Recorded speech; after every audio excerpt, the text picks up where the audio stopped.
Este programa inclui imagens de assédio sexual e pode não ser adequado a alguns espectadores. Emergência, como posso ajudar?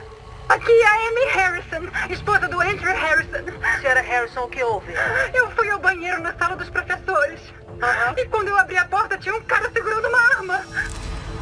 Essa é a história de um dos criminosos mais perversos e perigosos que eu já processei, porque em um primeiro momento ele não parecia ser assim. Ele estava bem ali e ninguém sabia. Eu ouvi um barulho que pareceu um tiro de espingarda. Ele tirou muita coisa da gente. Às vezes eu ainda falo pra mim mesma que não é real, que aquilo não aconteceu. Nunca vou me esquecer do que eu vi. Olha, é revoltante pensar que um homem tenha tanto poder para fazer isso. Se ele não é um psicopata ou sociopata, temos que redefinir esses termos. Inferno em Ozarks. Rogers, Arkansas.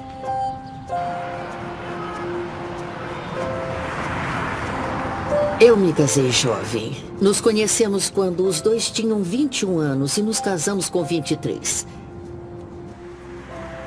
Então ainda faltavam alguns anos de faculdade, até que a gente se formou em 95 e nos mudamos para o noroeste de Arkansas. Fomos para lá para o meu marido poder trabalhar como policial. 2,95, copiou? Eu nem sequer pude ver Rogers antes da gente se mudar para lá. Eu não tinha ideia para onde estava indo. Então, foi meio que um choque cultural para mim. Lá tinha muitas igrejas em várias esquinas e as coisas fechavam aos domingos. Era basicamente um lugar bastante convencional, tranquilo e conservador. Em 1997, eu era muito feliz sendo professora. Eu amava os meus alunos, sabe? O Andrew era policial e eu era professora. Parecia um cenário ideal. Até aquele dia. Escola Frank Tillery. Eu fui para a escola naquele domingo de manhã, umas 9h30 por aí, usando calça de moletom, camiseta, uma blusa por cima. A sala de aula que a gente usava era basicamente 2 salas de aula sem a parede que ficava no meio. Então era uma sala grande com 2 portas. E estavam trancadas. Eu sabia que as pessoas estavam indo para um culto no refeitório e eu não queria atrapalhá-los e também não queria ninguém me atrapalhando. Então bom, eu fiquei trabalhando na sala de aula trancada. Eu acho que eram umas 10h30 por aí. Eu estava lá há um tempo.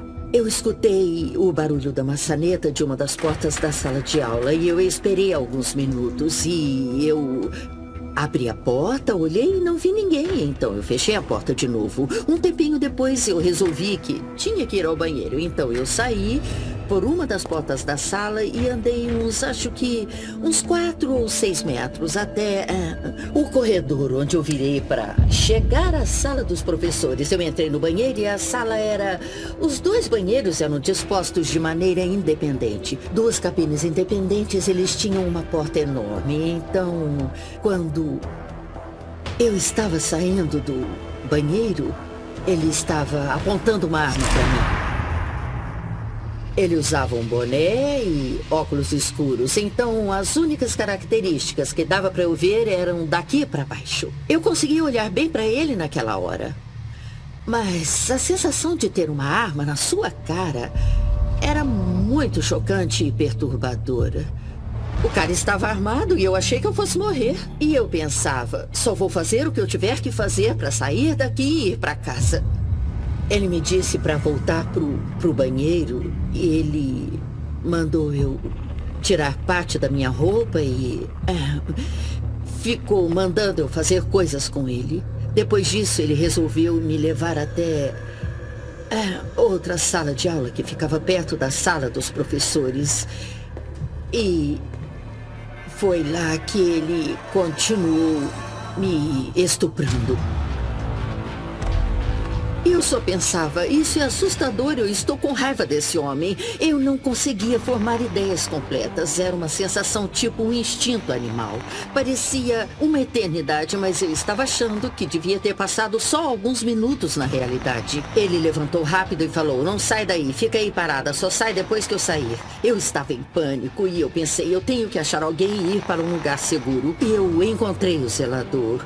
E eu falei, eu tenho que ligar para a polícia. Eu fui violentada. Alô, emergência do condado de Benton. Alô, aqui é da escola Tillery, em Rogers. Sim? E uma professora acabou de ser molestada no banheiro. Uma professora, senhor? Isso. E quem foi? Nós não sabemos. Ela foi até o banheiro e atacaram ela. Tá, a pessoa ainda está aí? Isso, ela... Não, eu não sei, mas a professora sim. Tá bom, ela está aí perto? Podem mandar um policial aqui? Sim, senhor, deixa eu falar com ela. 1 minuto. Aqui é a Amy Harrison, esposa do Andrew Harrison. Senhora... Acabaram de me molestar na minha Tá, escola. ele foi embora? Pelo que eu sei, ele foi embora. Tá tendo um culto no nosso refeitório. Bom, era um domingo de manhã. Eu estava em casa. Meu pager tocou e era um chamado da emergência, sabe? Tipo, você não enrola, me liga agora. E era para a linha principal da emergência. Eu liguei, eu lembro exatamente da pessoa que me atendeu. Ela disse que a Amy Harrison foi estuprada na escola. Para eu ir para lá imediatamente. Claro que eu sabia quem era, porque a Amy era casada com um policial de Rogers na época. Entrei no carro e vim rápido para... Nós fizemos tudo o que pudemos para tentar achar qualquer tipo de prova que estivesse lá, sabe? Tinha um tapete onde um dos estupros aconteceu e a gente pegou o tapete inteiro. O corrimão que tinha na escada, por onde ele forçou ela a passar para a segunda parte do estupro. Pegamos o corrimão inteiro. E foi meio que uma abordagem dupla, porque teve alguns investigadores, incluindo eu, que ficaram lá para examinar a cena do crime. Eu fui levada até o hospital para que me dessem as medicações que você tem que tomar depois que uma coisa assim acontece, para prevenir gravidez indesejada, prevenir HIV ou quaisquer outras doenças sexualmente transmissíveis para as quais existirem medicações. O kit estupro, me examinaram todas, sabe? Tudo isso acontece e coisas que eu ainda não tinha pensado, lá vem elas. Depois de ir ao hospital, Amy deu uma declaração à polícia. Amy, agora eu vou passar a bola pra você e te pedir pra você falar exatamente o que aconteceu. Tá bom. Em um momento, quando eu tava de joelhos, ele ficou do meu lado esquerdo. Ele se curvou e a cabeça dele ficou perto da minha. E eu percebi que ele tinha barba, tipo, que ele não se barbeava há alguns dias. E ela parecia ser meio que ruiva. Prestei o máximo de atenção possível em tudo que eu podia a respeito dele enquanto eu rezava. Então eu acho que o fato de eu rezar me ajudou a me acalmar um pouco para que eu aproveitasse melhor a minha memória e guardasse o máximo de informações possível. Foi nisso que eu pensei. Foi, tenta lembrar disso, sabe? Guarda o máximo que você conseguir na sua cabeça para quando isso acabar, alguém descobrir quem ele é. O nível de detalhes que a Amy se lembrava desse dia, do que aconteceu com ela, foi muito impressionante. Eu só achei estranho que ele estava só de meia e sem tênis. E as meias estavam muito sujas na sola. Elas estavam verdes como se ele tivesse andado na grama ou era uma sujeira comum de chão sujo? Era uma sujeira marrom, tipo terra. Tá bom. Quer dizer, como se ele tivesse andado na terra. Então ele veio lá de fora. Assim. E tinha, quer dizer, parecia que tinha umas folhinhas, uns pedaços de folha, ou coisa assim, nas solas das meias. Não faço ideia do porquê ele estava sem tênis. Pareceu estranho. Eu não ouvi ele chegando, então talvez tenha sido uma técnica furtiva para que eu não escutasse ele se aproximando. Mas foi bem esquisito. Você percebeu alguma coisa? Notou alguma coisa? Bom, ele disse que eu conhecia ele, ou que eu tinha visto ele, ou que ele me conhecia, ou que tinha me visto. Que, de algum jeito, a gente tinha tido algum tipo de contato. Ele me perguntou se eu reconhecia a voz dele. O que me fez ficar me perguntando se eu conhecia aquela pessoa, mas eu não consegui achar ele em lugar nenhum na minha mente. E isso era assustador.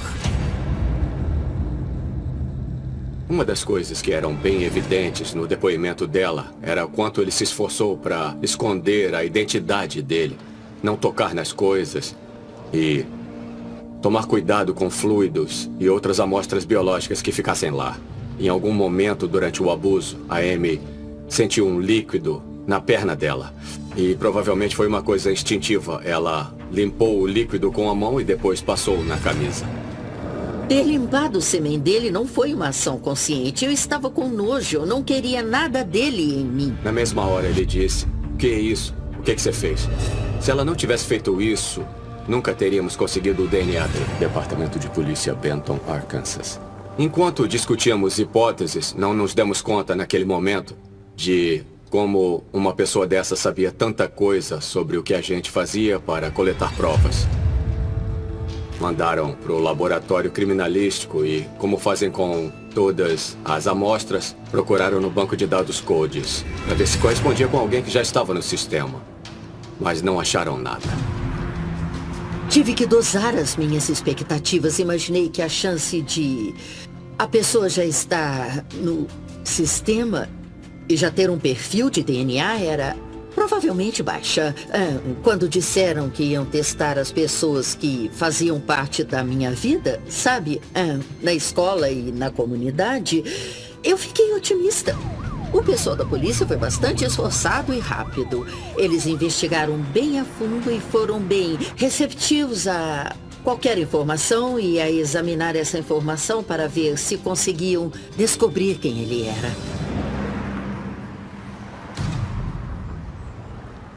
A Amy conseguiu fornecer um nível absurdo de detalhes.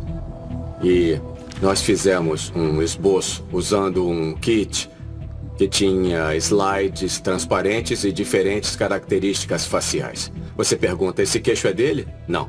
Você faz isso para o nariz e para os olhos, as orelhas, a testa, o formato geral do rosto. Então conseguimos uma ótima descrição do homem com a Amy. Daí uma das pessoas que foram ao culto nesse dia disse que viu um homem que batia com essa descrição saindo da escola e indo embora em um veículo. O veículo era uma picape azul.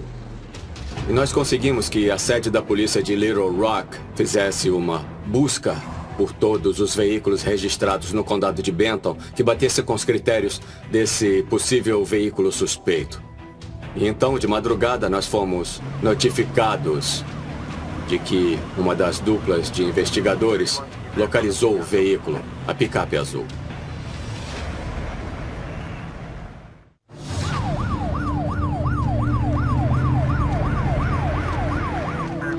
Encontraram um veículo ao norte da cidade. Ele estava estacionado em uma residência e o dono estava em casa, então os investigadores puderam falar com ele. E era muito óbvio e muito claro que o homem que era o dono do veículo que estava dirigindo não era o suspeito. Era um homem mais velho, muito além da faixa etária que tinha sido definida para o suspeito. Então, de cara, já descartamos qualquer conexão com o crime. Isso, sabe, acaba desanimando um pouco, porque você acha que tem uma informação concreta. Daí, a gente achou ela, mas acabou que não era nada no fim das contas. Então, foi assim que as coisas foram pelas semanas seguintes. Enquanto a polícia continuava buscando informações e comparando a amostra de DNA com abusadores conhecidos na região, Amy lutava para superar o trauma do estupro. Eu nem conseguia dizer estupro. Não consegui dizer essa palavra por muito tempo. Você ouve que uma mulher foi estuprada e fica, ai, que coisa horrível, coitada. Como é que ela vai superar? Eu não queria ser essa pessoa. O fato de ter acontecido comigo já era bem ruim. Só que comunicar em uma única palavra o que tinha me acontecido a outra pessoa era muito real. E vem com uma carga emocional muito grande.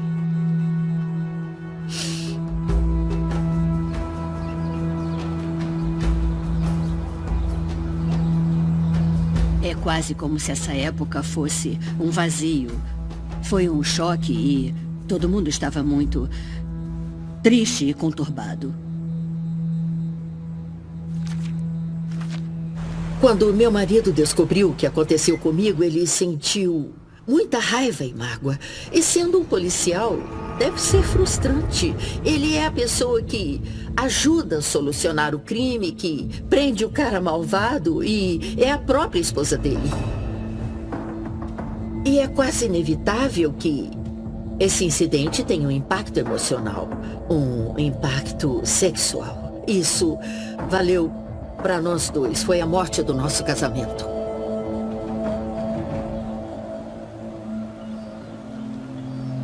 Sabe, às vezes eu só precisava de um abraço, às vezes eu precisava de espaço, às vezes eu precisava só de gritar em um travesseiro e bater em alguma coisa com um taco, mas, sabe, a realidade é, eu não podia ficar afastada de dar aulas a vida toda. Eu tinha que voltar para o trabalho, eu tinha alunos para ensinar, alguns dos quais tinham, se não pleno conhecimento, alguma ideia do que eu tinha passado e que foi ruim. Após várias semanas, Amy voltou a dar aulas, mas a busca pelo homem que a estuprou esfriou. Eles testaram centenas de pessoas e as coisas não estavam tendo retorno, nenhum teste batia. Conforme o tempo passava, eu tive que fazer as pazes com o fato de que o meu caso poderia nunca ser resolvido.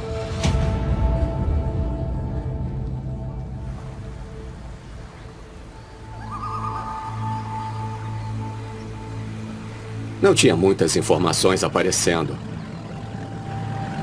Na época, parecia que o caso tinha chegado o mais longe que poderia chegar. Esse caso aconteceu em 1997 e as leis do estado eram muito diferentes. E existe uma coisa chamada prescrição. Basicamente isso significa que, depois de um certo período de tempo, um processo na justiça não pode ser mais movido e começa quando a polícia descobre a respeito do caso. Então, o dia que ele acontece, o relógio começa a contar pra gente. Estupro em Arkansas é um crime classe Y. E em 97, tinha uma lei que dizia que todos os crimes de classe Y tinham um prazo prescricional de 6 anos. Ou seja, se em 6 anos não conseguíssemos resolver o caso ou tivéssemos um mandado ativo para o suspeito, a gente não poderia fazer nada, mesmo se descobrisse quem era. Eu tinha certeza de que esse cara estava abusando de outras pessoas e conforme o tempo passava, os testes de DNA continuavam a se desenvolver e a tecnologia estava se desenvolvendo, ficando melhor e mais específica. Fiquei surpresa que as coisas não estavam andando. Ou esse cara era muito bom e não estavam pegando ele, ou era algum tipo de anomalia e eu só estava sem sorte. Nunca vou saber.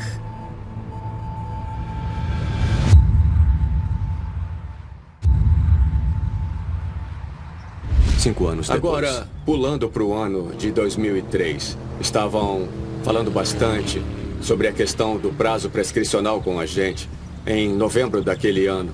E o que a gente iria fazer? Mais ou menos na mesma época, Wisconsin foi o pioneiro ao criar o John Doe DNA Warrant. E a premissa dele era que, sabe, em um caso como o da Amy, bom, o abuso sexual acontece e nós temos amostras biológicas que podem ser basicamente reduzidas a um único indivíduo no planeta através de testes de DNA. Isso seria suficiente para identificar esse indivíduo como suspeito. Daí você pode emitir um mandado dizendo para a pessoa com o DNA correspondente a, sabe, e colocar a sequência no mandado em si. E desse jeito você consegue anular a prescrição. Com o passar do tempo, aquela amostra de DNA ainda seria viável para comparação caso conseguissem encontrar um suspeito. Eu digitei o mandado, depois o Ministério Público aprovou, aí nós fomos até o juiz e ele assinou o que nos deu então um mandado de prisão ativo. Só faltava descobrir quem era o dono daquele DNA. Gateway, Arkansas, 29 quilômetros ao norte de Rogers. Gateway fica no nordeste do condado de Benton, a uns 2,5 km da fronteira com Missouri. Tem gente que dá uns tiros perto da fronteira, mas é tranquilo.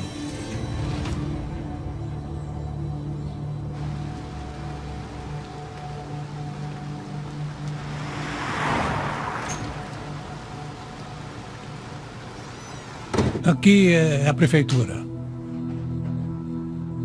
Bom, sou eu. Há 15 anos, em Gateway, nunca trancávamos nada. Crimes com violência eram quase inexistentes, a não ser que fosse alguém vindo de outro lugar.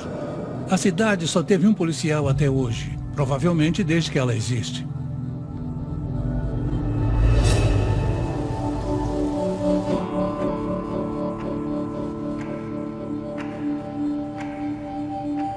Esse é o Grant. Essa foto foi no último ano do ensino médio. Ele se formou em 1986. Aqui é de quando ele se tornou policial e recebeu a bandeira e os distintivos. Ele se orgulhava muito da profissão e dos feitos dele. Essas são as nossas fotos da igreja. Elas foram tiradas há uns 6 ou 7 anos. Eu sentia que o Grant era a minha alma gêmea. A gente ia para a igreja todos os domingos. Ele era um cavalheiro.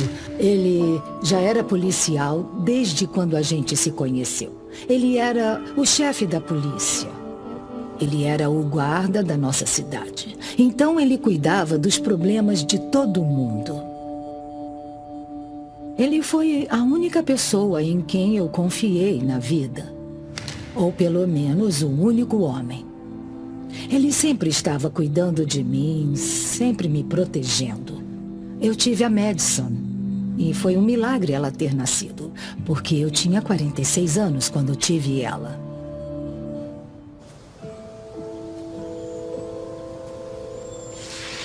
Quando meu pai era chefe de polícia de Gateway, ele era um pouco mais orgulhoso, era mais confiante e parecia que ele era mais feliz com aquele emprego. E muita gente respeitava ele porque ele era muito bom no que fazia. Na prefeitura, as pessoas viam ele meio que como o líder da cidade, nesse sentido. Eu pensava no meu pai como aquele que saía de casa para enfrentar os caras malvados. Isso era muito legal para mim. Sendo uma garotinha, eu tinha certa noção de que o trabalho do meu pai era perigoso. E isso me preocupava um pouco, mas na maior parte do tempo eu só admirava ele e pensava, nossa, que maneiro, meu pai é policial, sabe? O que o seu pai faz? O Grant era um homem grande. Naquela época ele era bem musculoso e ele podia muito bem se defender sozinho. Então ele nunca trabalhou em dupla com outro policial. E ele trabalhava até tarde.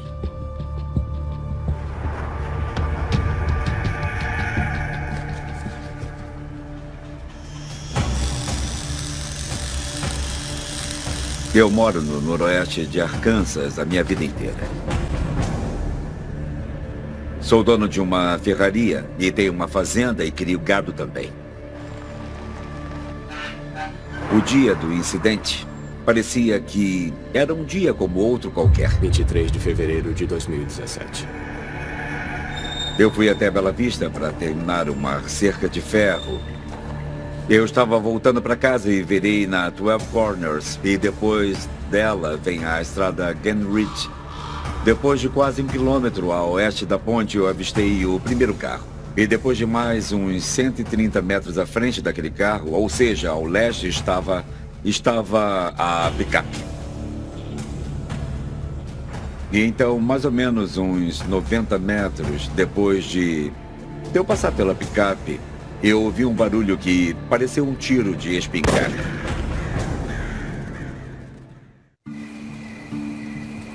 O James Appleton é nosso irmão.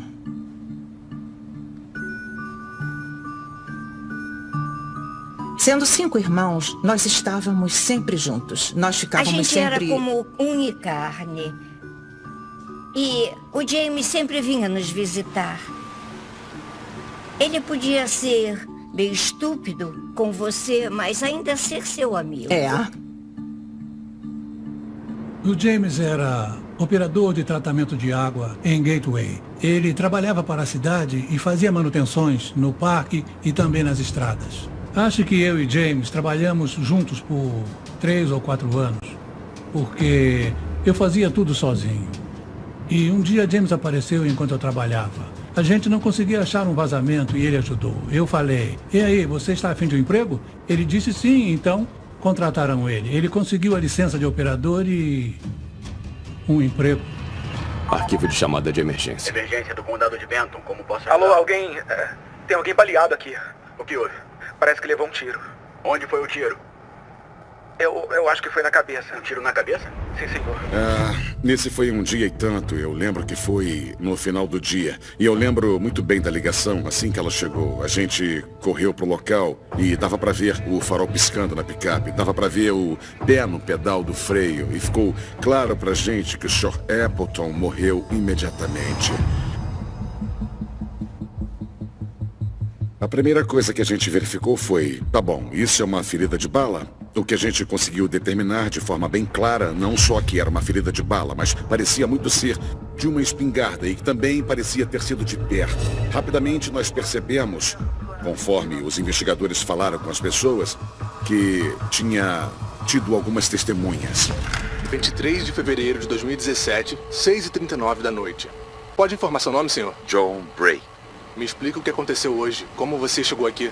Tá bom. Voltando para a casa do trabalho, eu era o segundo de 2 veículos. Tá.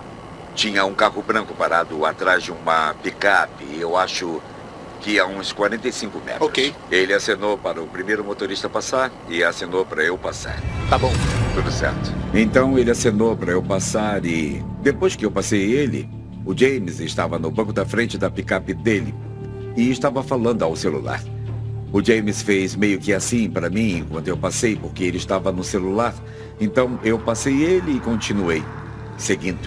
James Appleton estava falando ao telefone com o prefeito de Gateway, Andrew Tillman. O James me ligou pelo celular e disse, tem um carro parado atrás de mim e ele não sai. Depois o James disse, ele está vindo para o meu lado, pro lado da picape.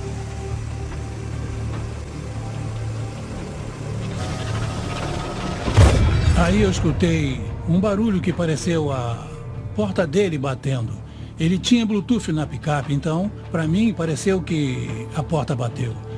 A porta do carro, da picape bateu. Foi o que pareceu pelo celular. Então, mais ou menos uns 90 metros depois que eu passei pelo James e estava...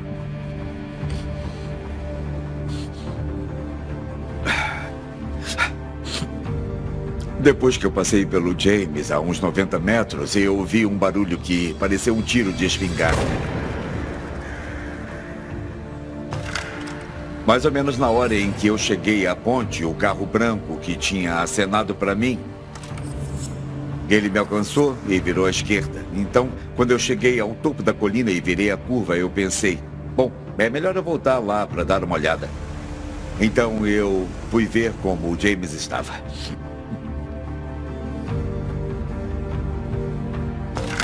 Eu voltei lá e eu vi. Parecia que ele tinha levado um tiro no rosto. Foi confirmado que o veículo é uma picape branca com a placa... Então a polícia chegou e eles me levaram para a viatura e disseram, bom, já que foi você que encontrou o James, eu gostaria que você me desse um depoimento. E eu disse, claro. Disseram, você tem alguma ideia de quem foi? Então eu falei pro policial, ele mora ali em cima. Então você sabe qual carro era? Sim, inclusive ele assinou pra mim. Onde ele eu mora? não sabia o que estava acontecendo, Tá, eu só então vi ele você falando conhece o carro pelo e celular. sabe onde ele mora? Isso, sim. Eu moro aqui a minha vida inteira. Tá. E esse rapaz do carro branco foi criado só... Tá, quem? Então você conseguiu ver ele dentro do carro? Isso. Quem era? O nome dele é Grant Harding.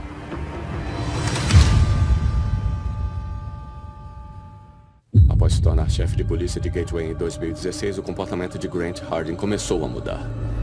O cargo fazia o Grant se sentir muito superior. A atitude dele mudou depois que ele conseguiu esse cargo. Ele achava que era invencível.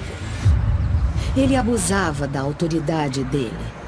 Ele andava armado dentro e fora do serviço. Se um carro o irritasse e se ele estivesse dirigindo, ele encostava perto do carro e mostrava a arma dele.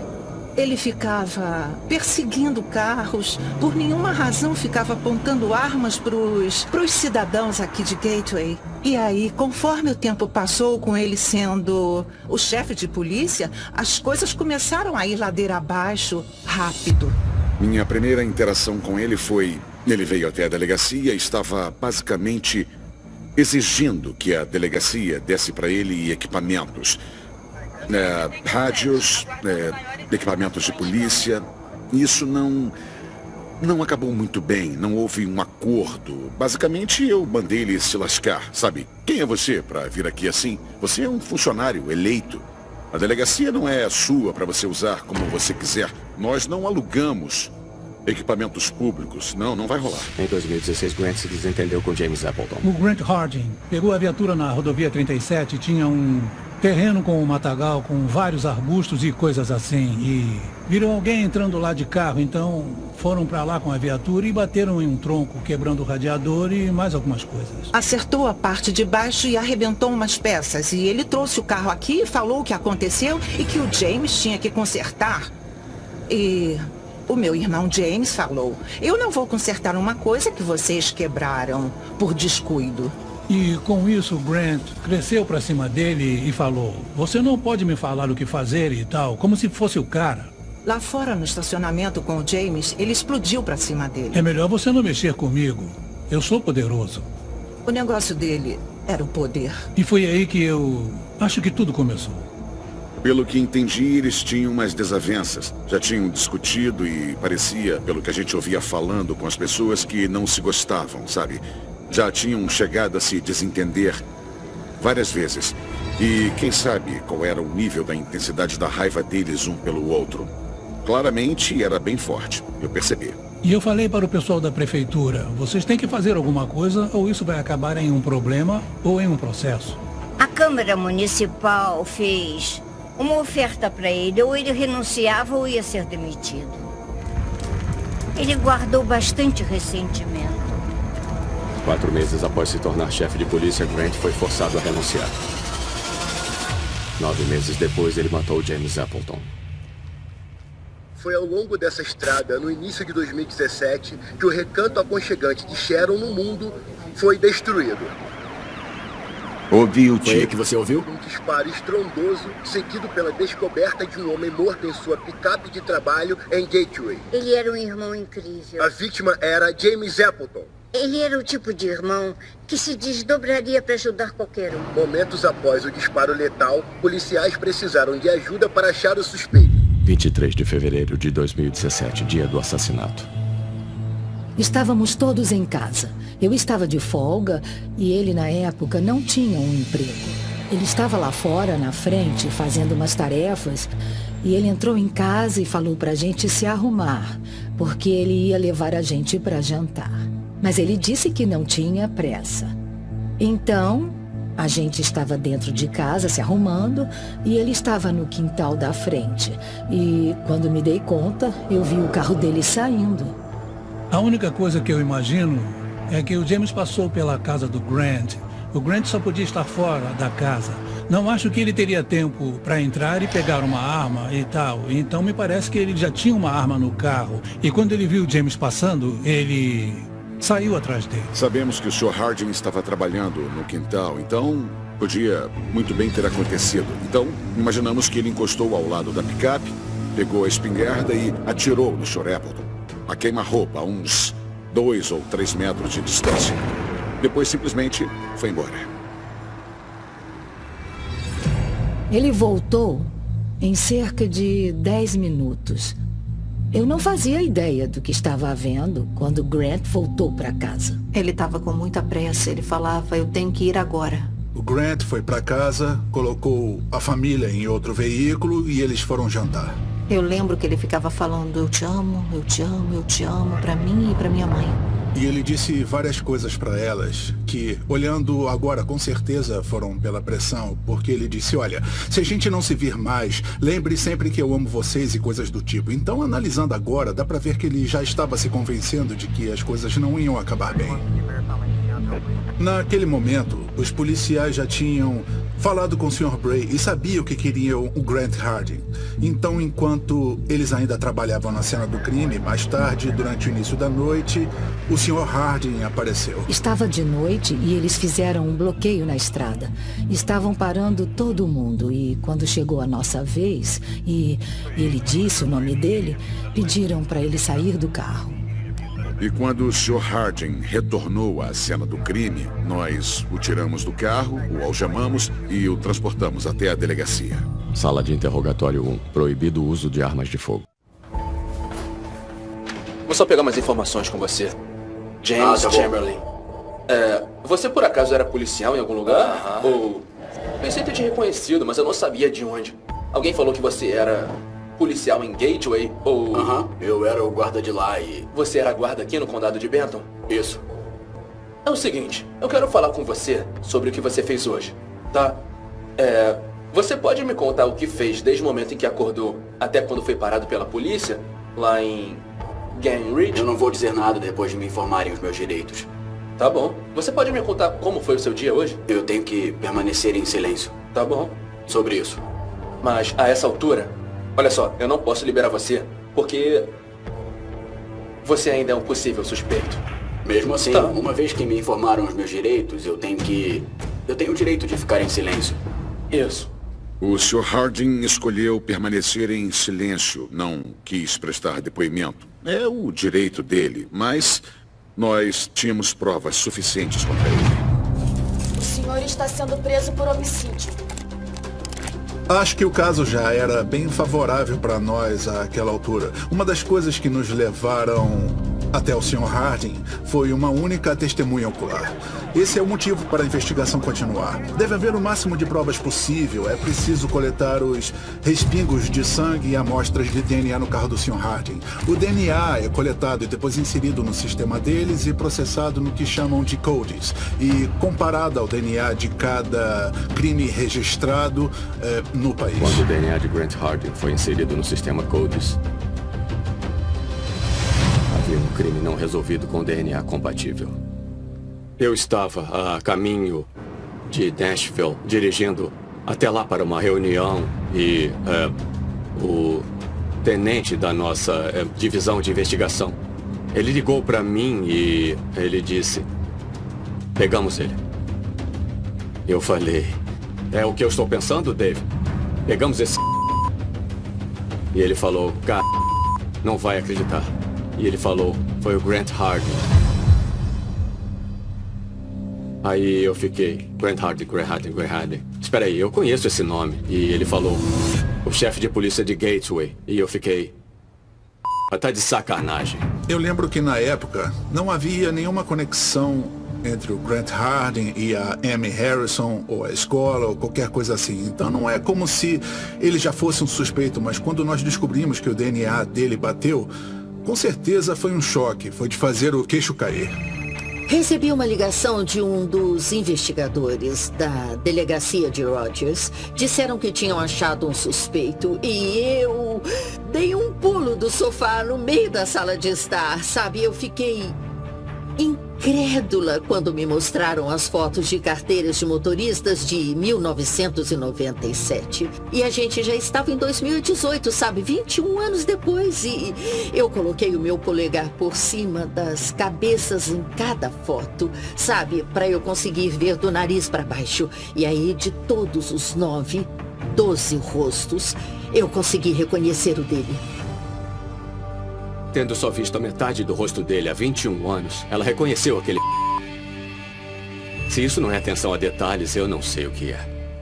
Naquele dia eu senti que aquele homem era um agente de polícia só pela forma que ele se movia.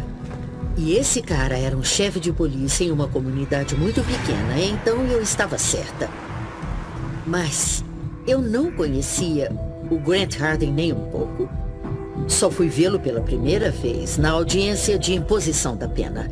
Aquela foi a primeira vez que eu tinha visto o rosto dele ao vivo, desde o incidente.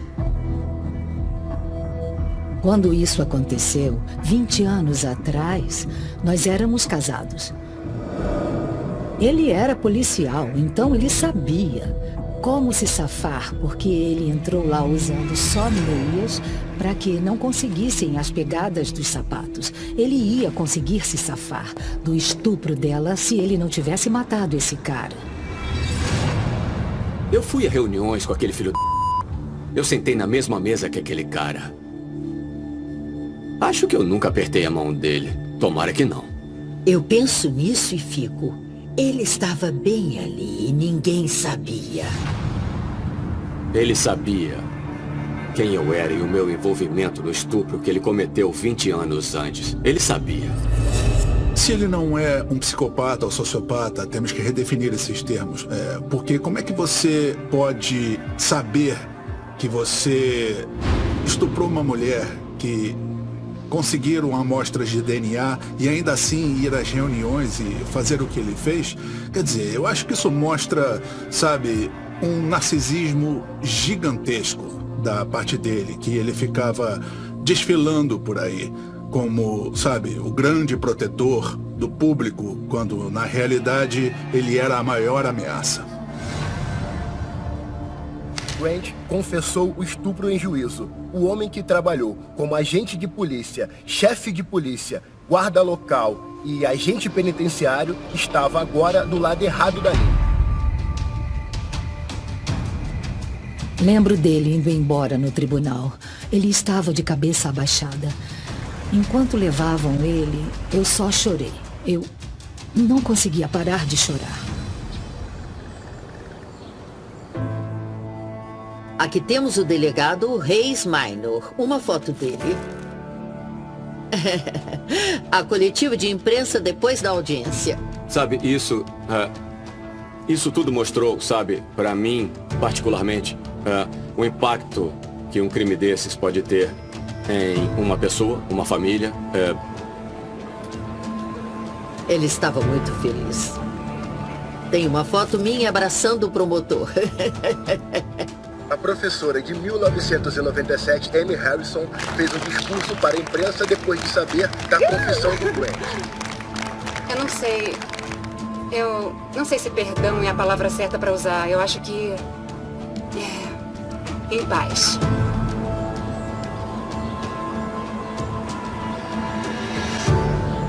Eu senti pela Amy. Muito mesmo. Eu me senti mal por ela. Eu queria falar com ela. Mas eu não consegui. Não consegui. Eu fiquei feliz que a polícia achou a pessoa que fez isso com ela. Mas, ao mesmo tempo, eu fiquei triste porque foi preciso a vida do meu irmão para achar a pessoa que fez isso. Precisou do meu irmão para terem o DNA dele. Em memória de James Appleton. Eu sinto que o meu pai tirou alguma coisa de todas as 3 famílias, principalmente da família Appleton.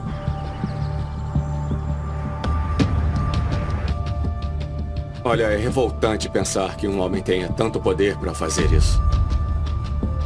Acho que o Grant fez tudo o que estava ao alcance dele para cometer o crime perfeito.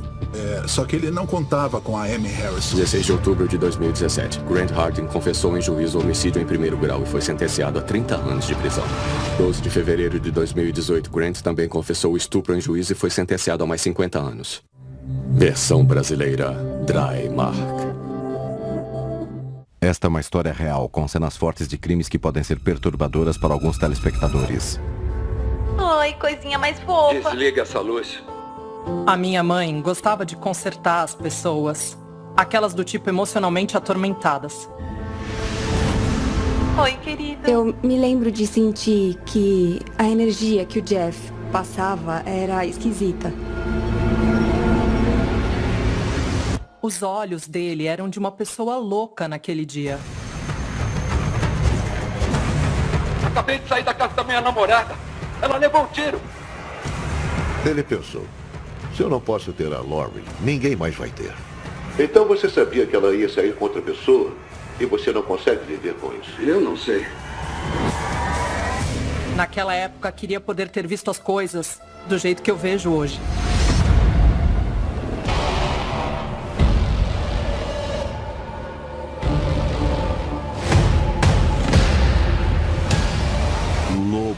pele de cordeiro. Oiê, oi pessoal. Olá. Valentim. Dia de Ação de Graças.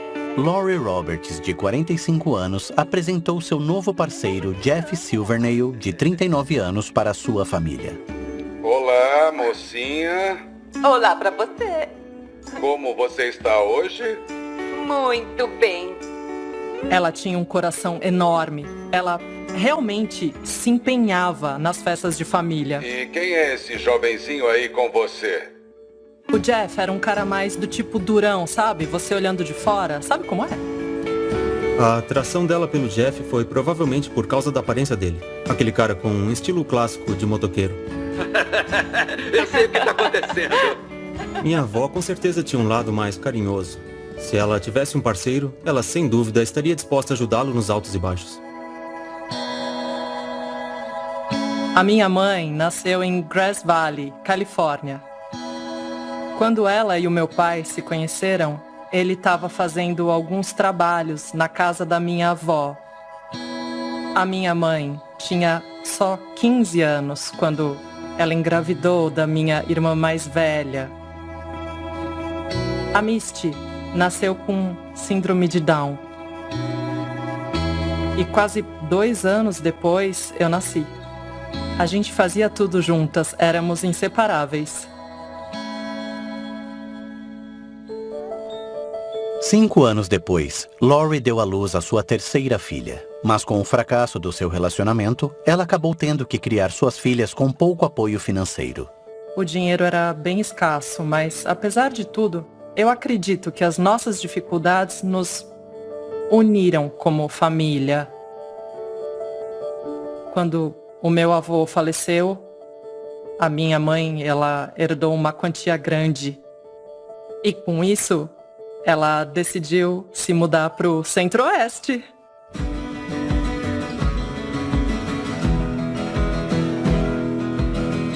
Doran fica localizado no condado de Wilkin, em Minnesota.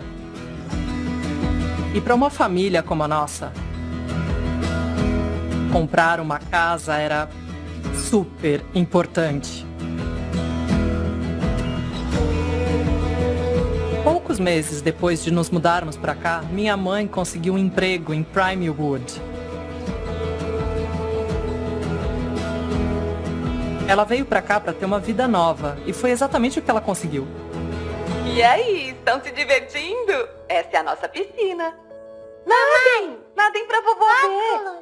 Pouco tempo depois de se mudar, Laurie convenceu o resto de sua família a se juntar a ela em Minnesota. Oi, Miranda! Oi! É uma câmera! Quando eu paro pra pensar na minha infância, crescendo em Dorian, é quase uma euforia. Fala, oi, câmera! Oi, câmera! Oi! Olha pra mim! Era como a terra dos sonhos. Era tipo onde a magia acontecia. Eu acho que a minha avó era essa magia.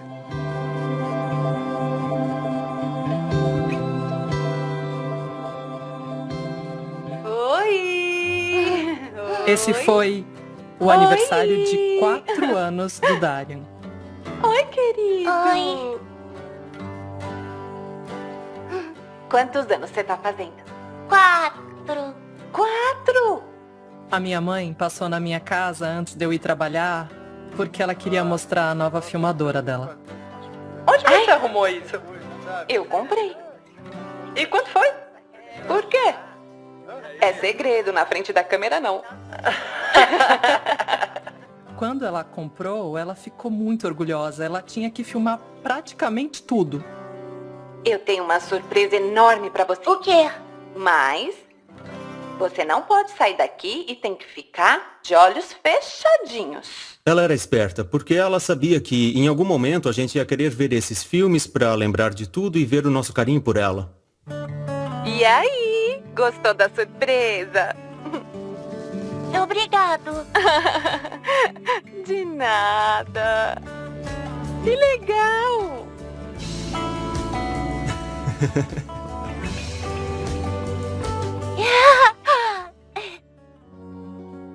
A minha mãe queria muito um namorado.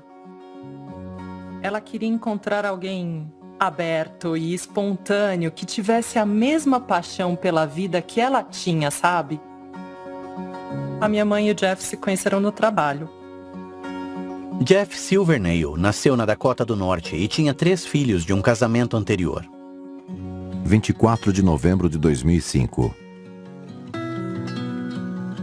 Ah, me devolve isso. Dá a minha câmera. Ah, é? Qual é? A família comemorou sua 5ª ação de graças depois de se mudarem para Minnesota. A minha mãe perguntou se podia trazer um convidado, porque ela estava saindo com uma pessoa. E foi então que ela trouxe o Jeff. E quem é esse jovenzinho aí com você? Ele parecia bem tranquilo. Ele fazia minha mãe sorrir. Era só uma questão de tentar conhecê-lo melhor naquela época. Tinha muitas risadas. Todo mundo parecia se divertir muito com ele. O relacionamento da minha mãe com o Jeff progrediu bem rápido. Assim que a gente o conheceu, ele já passou a morar com ela. Eu não conhecia direito o Jeff. Ele nunca falou muito sobre assuntos pessoais. Laurie descobriu que Jeff estava em luto pela perda de seu filho de 2 anos em um trágico acidente. A minha mãe me contou que um dia o Jeff estava saindo. Ele estava saindo da garagem dele. E um garotinho, eu não sei como, um garotinho foi parar atrás da caminhonete do Jeff. O Jeff atropelou ele e o garotinho acabou não sobrevivendo. Acidentalmente, tirar a vida do seu próprio filho, eu acho que isso realmente pode destruir uma pessoa, acabar com ela. Tinha sempre muita dor nos olhos dele. Mas havia algo de muito especial na minha mãe, sabe? A maneira como ela lidava com as pessoas infelizes e situações infelizes. A minha mãe gostava de consertar as pessoas. Aquelas do tipo emocionalmente atormentadas.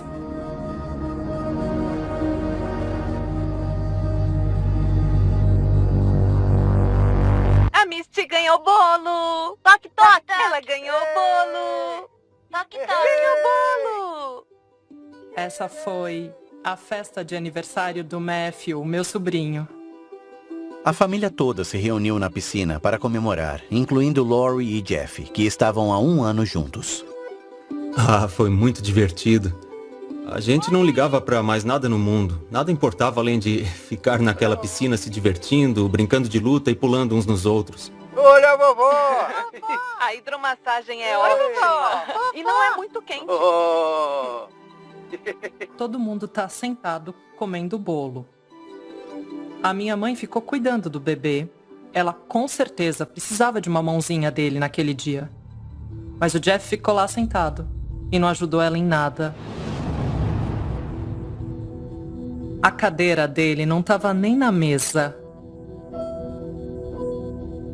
Minha mãe tá ficando irritada.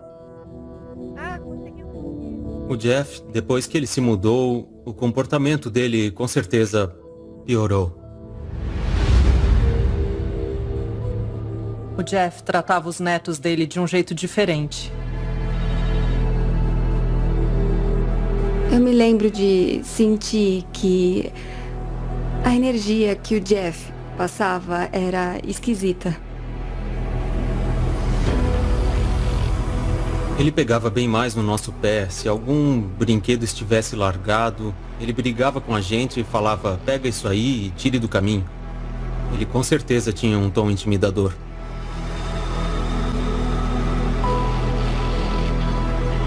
A gente não teve tempo suficiente para conhecer o Jeff antes dele se mudar.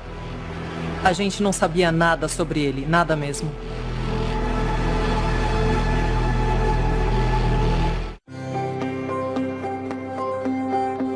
Quando a minha mãe entrou no relacionamento, ela entrou com a intenção de ser a longo prazo. Esse jovenzinho Laurie e Jeff já estavam juntos há 2 anos. E apesar do comportamento mal-humorado de Jeff, Laurie achava que eles tinham potencial juntos. Ela queria muito que ele interagisse e fizesse parte da família.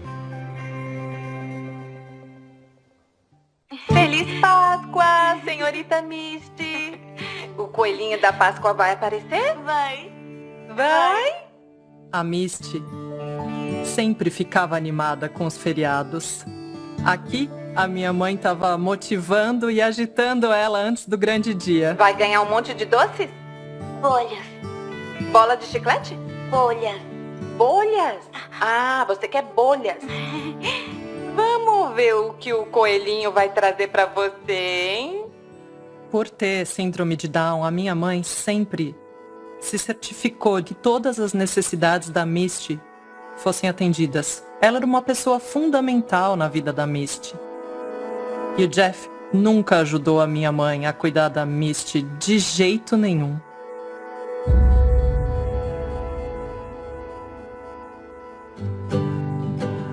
Páscoa de 2007.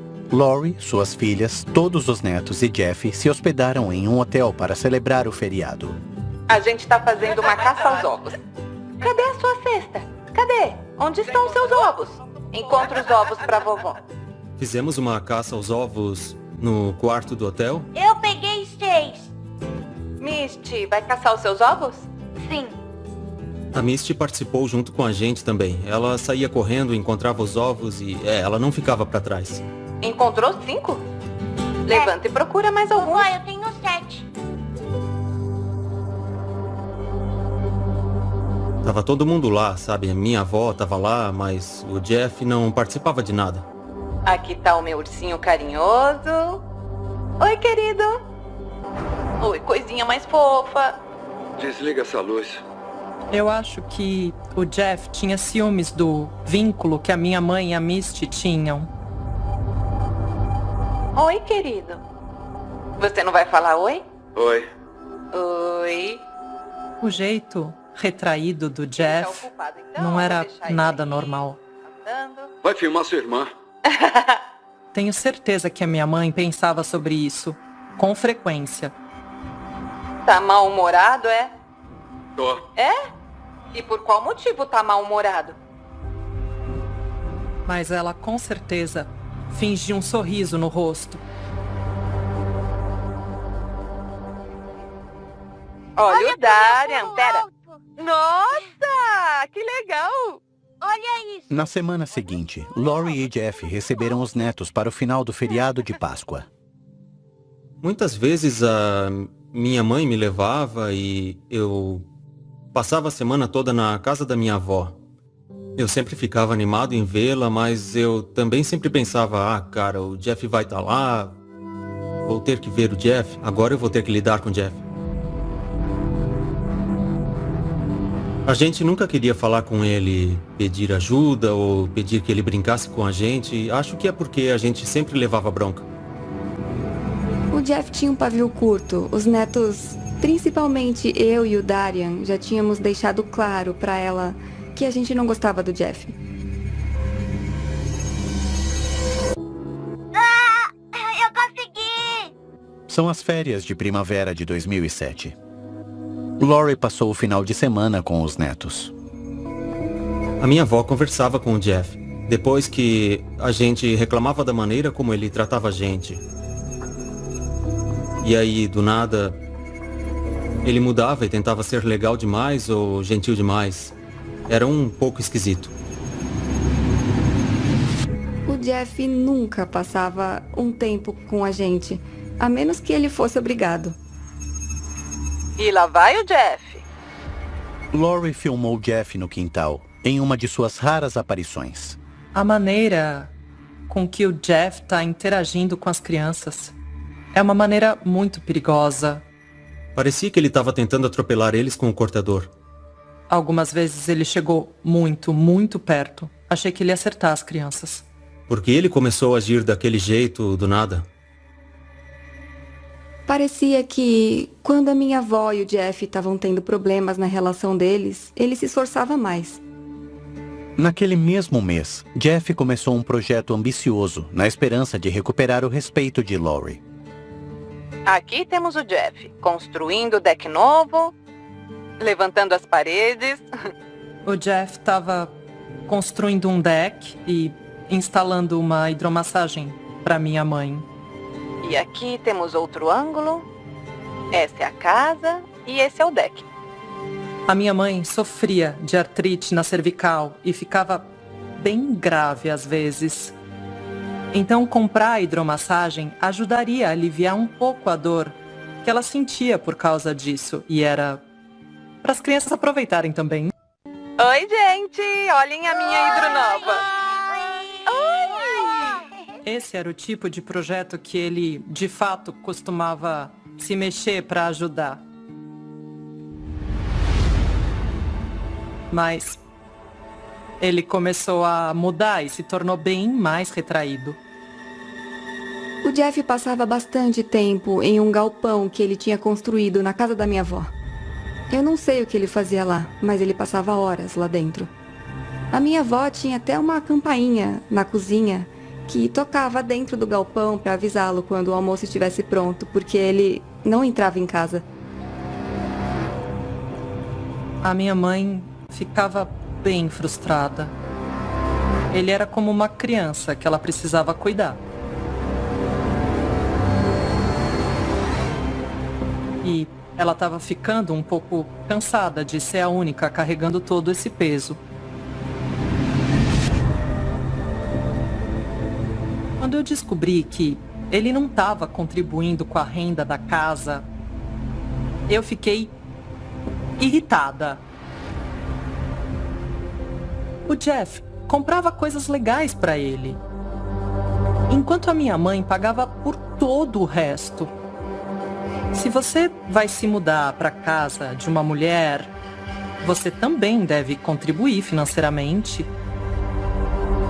O Jeff estava se aproveitando da minha mãe. Ele teve passe livre por anos. Dava para perceber que ela estava completamente enojada. Sturgis, Dakota do Sul, 2003. Oi, querido. Como vai, meu amor?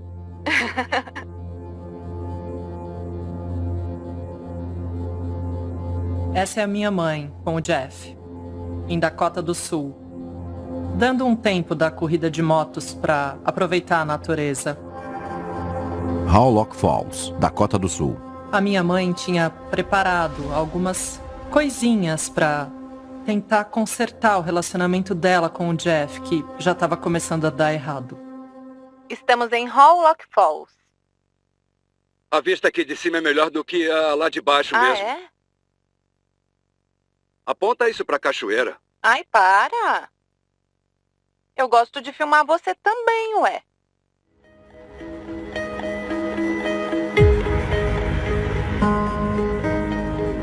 Eu não sei qual o problema desse cara, mas ele não parecia feliz de estar lá. Ela percebeu que todo mundo estava começando a ver as coisas do jeito que elas eram.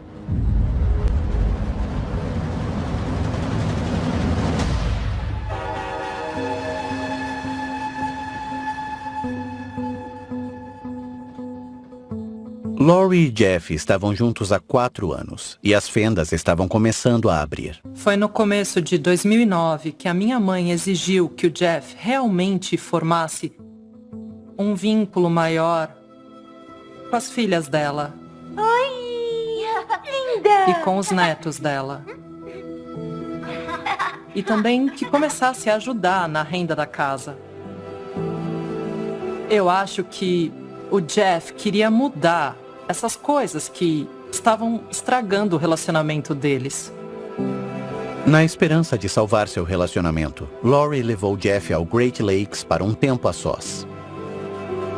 A minha mãe planejou uma viagem para que ela e o Jeff se reconectassem e reconstruíssem o relacionamento deles, depois de ela ter feito aquela exigência.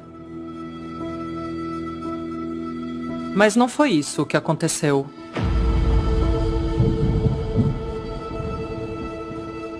Eu não sei qual foi o motivo da briga entre a minha mãe e o Jeff naquela noite. Mas foi ruim o bastante para minha mãe fazer as malas no meio da noite e dirigir 4 horas de volta para casa. A minha mãe decidiu que aquele relacionamento não ia melhorar, não ia dar certo mesmo. Ela estava cansada.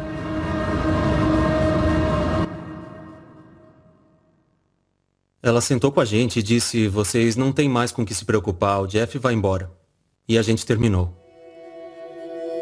A sensação que eu tive foi de alívio. Agora vamos dar tchau. Tchau, pessoal. Tchauzinho. Tchau. O relacionamento havia terminado, mas Jeff ainda morava na casa de Laurie. Algumas semanas antes do Jeff se mudar, minha mãe me contou que tinha conhecido alguém no meio da separação entre ela e o Jeff. Essa pessoa se tornou alguém com quem a minha mãe podia desabafar. Ela me disse que eles estavam começando a namorar, sabe? E ela falava sobre ele. Dava pra ver como ela ficava com um friozinho no estômago toda vez que ela falava sobre ele. Eu tava feliz com isso.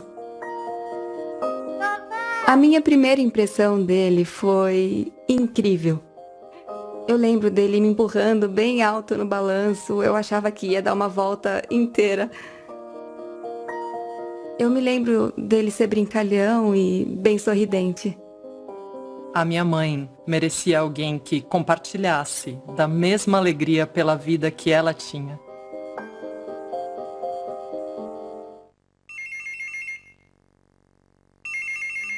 Naquela época eu estava grávida de 7 meses e meio e a minha mãe me ligou e pediu para que eu desse uma passada na casa dela enquanto ela ia trabalhar, porque o Jeff estava lá e ela tinha acabado de contar sobre o relacionamento novo dela.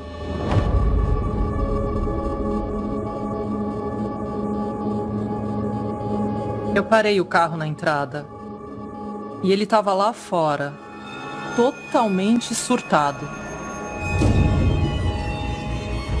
Ele estava destruindo o jardim. Os olhos dele eram de uma pessoa totalmente louca naquele dia. O Jeff entrou em casa e arrancou o ventilador do teto e os fios das paredes. Foi assustador. Eu com certeza fiquei com medo de ficar perto dele. Minha mãe foi até o carro dela no trabalho. E os pneus estavam furados. Cortados. Minha mãe achava que ele tinha feito isso por vingança.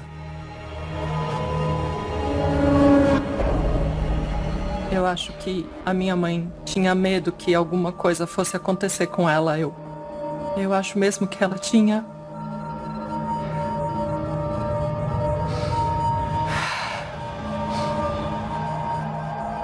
Ligação real para emergência. Central, qual é a sua emergência?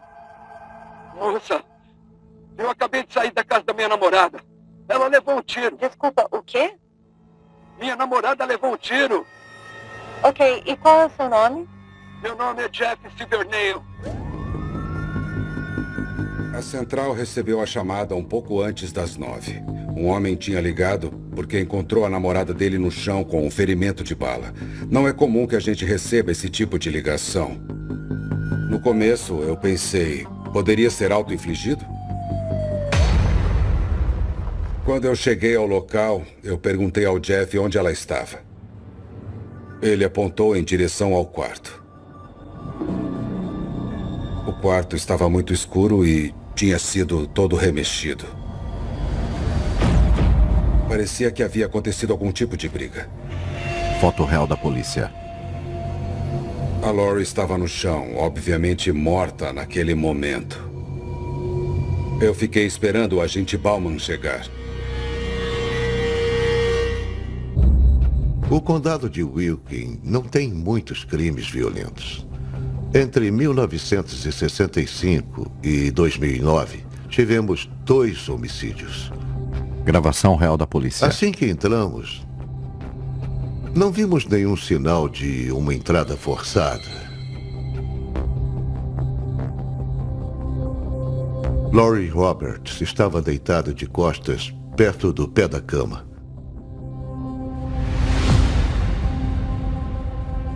O ferimento à bala embaixo do queixo era compatível com o suicídio. Nós viramos o corpo da Lori de lado. Havia outro ferimento à bala em suas costas. Gravação real da polícia. E bem na entrada do quarto, foto real da polícia. Os policiais encontraram pegadas de sangue. E com isso, nós sabíamos que não se tratava de um suicídio. O agente Bauman interrogou Jeff no departamento de polícia. Àquela altura, o Jeff era tanto uma testemunha quanto um suspeito. Só precisamos entender o que estava acontecendo na casa. Então, você estava de mudança? Vocês tinham terminado? Foi meio que uma decisão mútua. Ela estava saindo com outra pessoa? Eu não saberia dizer se ela estava ou não. Eu não faço ideia. Ele não estava tão chocado com o assassinato da namorada dele quanto eu esperava. Você passou a noite lá? Eu fiquei lá até as 2, talvez 3 da manhã. Eu estava fazendo as malas. Ele esteve na residência até aproximadamente 3 da manhã e depois foi para o apartamento dele. Em algum momento entre as 3 da manhã e 8h45, alguma coisa tinha acontecido com Lori Roberts. Ela foi morta durante esse intervalo. Jeff não apresentou nenhuma testemunha que confirmasse seu paradeiro entre as 3 e as 7 da manhã no dia da morte de Lori. A gente ainda não sabia se ele havia deixado a residência ou não. Só o que sabíamos era que ele foi até o trabalho naquela manhã por um curto período e depois voltou às 8h45 e ligou para a emergência. O álibi do Jeff era péssimo, mas não tínhamos o suficiente para acusá-lo. Sem nenhuma acusação, Jeff foi liberado. Era de manhã. Bateram na minha porta. E era um policial. Ele disse, você é filha de Lori Roberts? Eu respondi, o que aconteceu? Ela tá bem? E eu acho que ele nem respondeu, ele só balançou a cabeça. Eu falei, minha mãe não morreria assim do nada. O que aconteceu? E ele respondeu, eu não sei.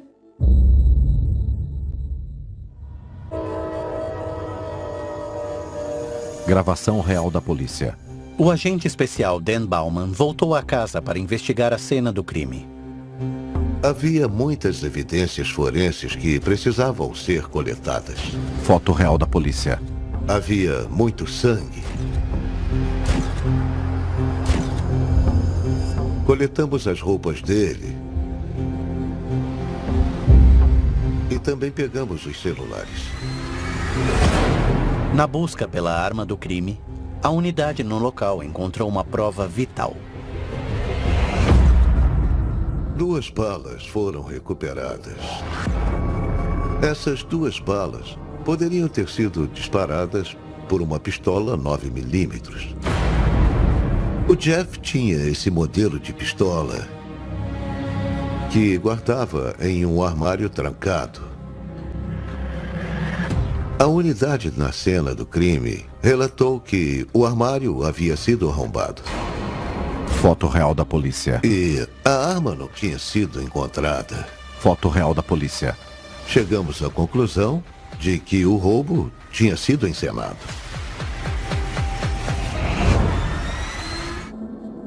O agente Bauman usou seu treinamento especial para analisar a ligação de emergência.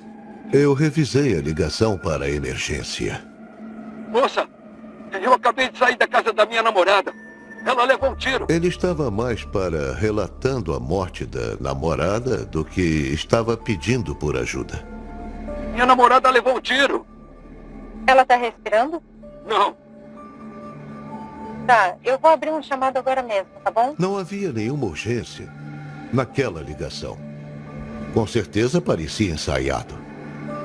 7 semanas após o assassinato de Laurie, equipado com provas da cena do crime e com o celular de Jeff, o agente Bauman chamou Jeff para outro interrogatório.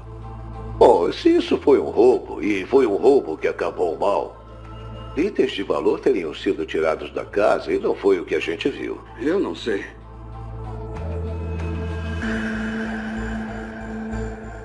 Não havia entrada forçada. Nenhuma gaveta tinha sido aberta. A bolsa dela estava na cômoda. O único item que faltava era a arma. Isso não fazia sentido pra gente. Havia só 2 pessoas que sabiam que aquela arma estava guardada ali. E só essas 2 pessoas, não é? Como eu disse, eu não sei pra quem ela contou. Quer dizer, ela podia ter contado pra qualquer um. Olha, eu tenho trabalhado nesse caso há quase 2 meses e tudo o que eu encontrei, todas as referências que eu cruzei com o que você me contou, elas não batem. Nenhuma delas batem. No entanto, ao ver o registro de chamadas do celular, vimos dados que indicavam que Jeff sabia sobre um possível relacionamento que Laurie Roberts tinha começado. Me conte de novo o que você sabia que estava acontecendo com o seu relacionamento. Eu tinha a sensação de que ia terminar. Essa mensagem de texto me diz mais do que isso. Aqui diz, eu estou chateado. Precisamos ter uma conversa séria e verdadeira sobre o Gary, certo? Então, obviamente, você sabia que ela ia sair com outra pessoa. Bom, eu não sabia se ela ia sair com ele. Eu só queria saber. E você não consegue viver com isso. Você não pode aceitar. Isso não pode acontecer. Eu vou ter que matá-la, porque eu não suporto ver outra pessoa com a minha mulher.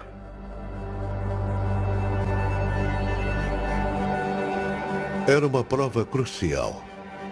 As mensagens de texto indicavam uma possível motivação para um homicídio.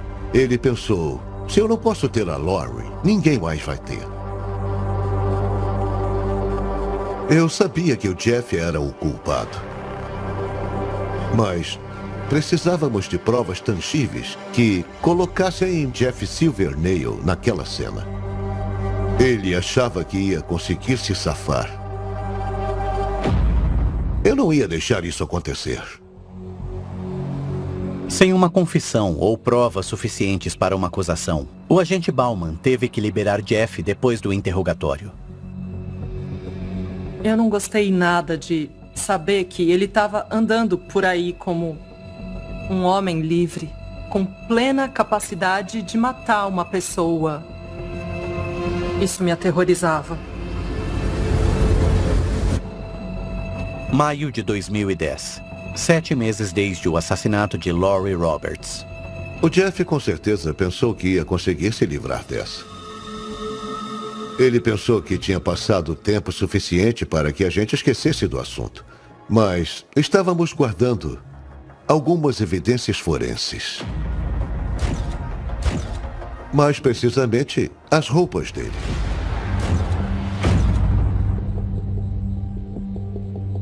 Em 20 de maio, nós recebemos o relatório forense. Ele informava que o sangue encontrado no jeans de Jeff Silvernail era o sangue de Laurie Roberts. Quando recebemos esse relatório, eu me lembro de me sentir aliviado. Uma ordem de prisão foi emitida. Jeff morava na Dakota do Norte, fora da jurisdição da unidade. O agente Bauman convenceu Jeff a voltar para Minnesota para outro interrogatório voluntário. Condado de Wilken, 24 de maio de 2010. Tem mais alguma coisa de valor que você tenha identificado, desde a última vez que conversamos, que um ladrão poderia levar?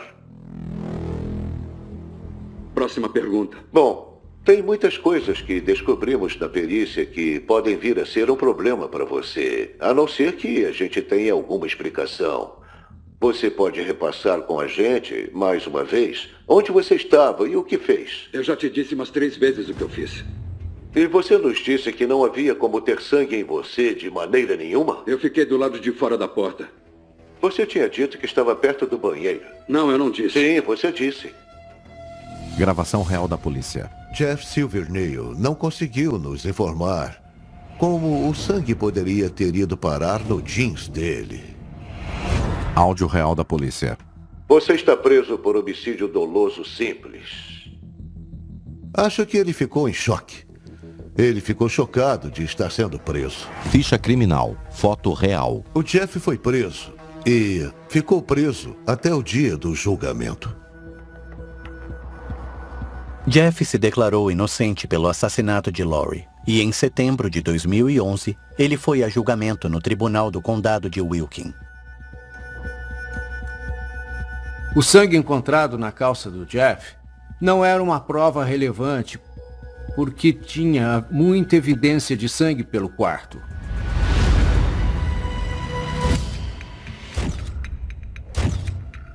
Esse caso era um caso muito circunstancial.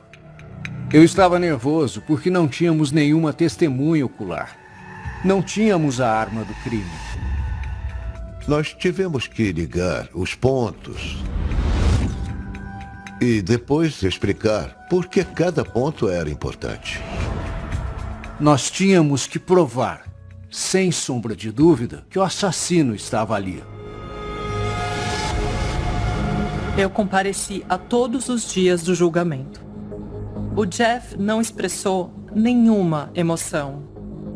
Eu não vi nada além de vazio nos olhos dele. Na minha opinião, com certeza, essa é a prova de que o diabo existe. Se considerarmos a sequência mais provável dos fatos, o Jeff queria confrontá-la sobre seu novo relacionamento. Ele estava perdendo o lugar em que morava, estava perdendo o apoio financeiro que ela oferecia. E ele não tinha mais nenhum controle daquele relacionamento. E essa falta de controle o irritou.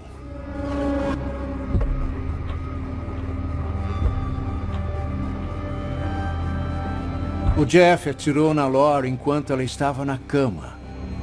Foto real da polícia. A primeira bala não atingiu nenhuma artéria principal. Ela rastejou até o pé da cama. Por fim, ela acabou desmaiando e então o tiro fatal foi disparado.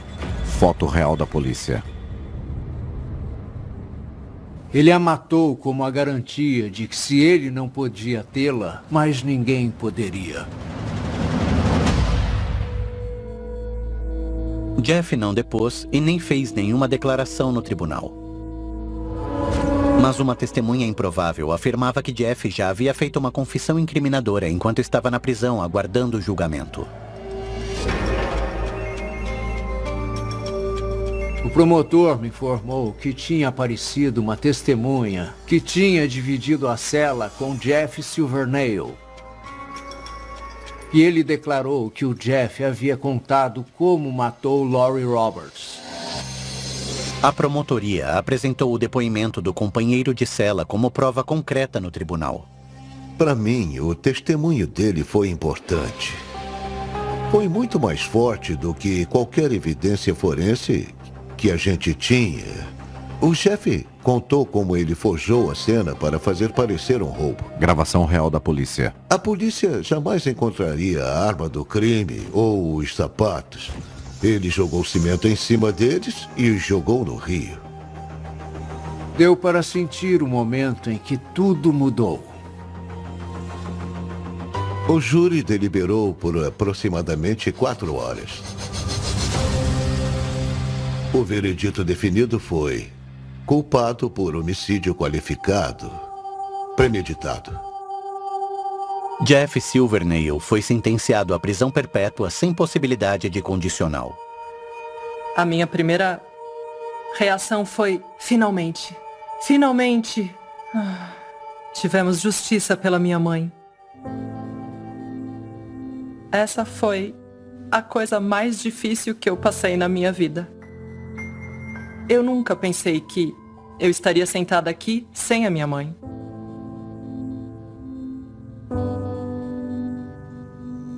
Depois que eu me mudei de Doran, eu estava arrumando algumas coisas da minha mãe e eu encontrei um papel que estava dentro da bolsa dela.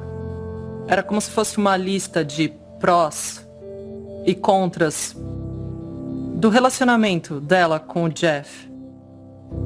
E o primeiro da lista era: ele me bate. Quem dera que eu tivesse descoberto.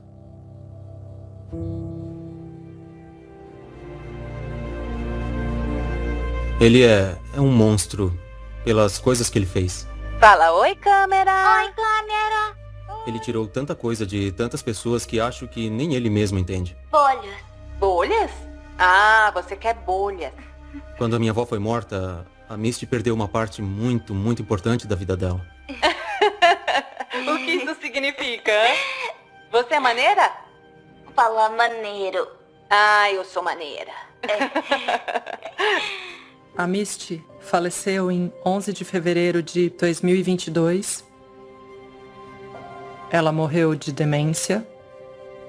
A gente esperou até a primavera para enterrar a minha irmã e escolhemos o aniversário da minha mãe.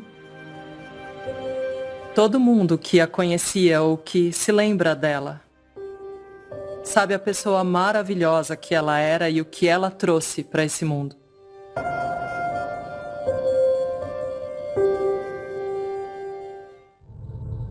Jeff Silvernail foi acusado de homicídio qualificado em 6 de outubro de 2011. Ele não tem direito.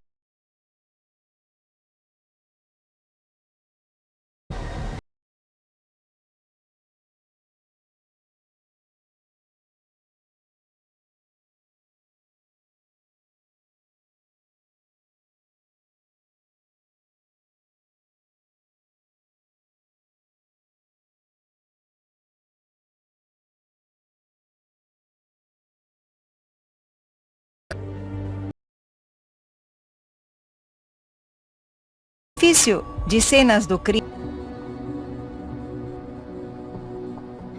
Quarta noite eu deixei ela naquele bar onde encontramos com a Bonnie. Daí eu saí pra jogar baralho e eu joguei lá, não fui muito bem.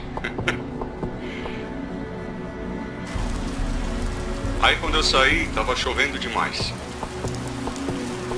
Depois eu voltei pra onde eu devia encontrar a Julie naquela noite, que era aquele estacionamento lá em cima, do lado da lanchonete. Nem sinal dela. Então eu fui dormir.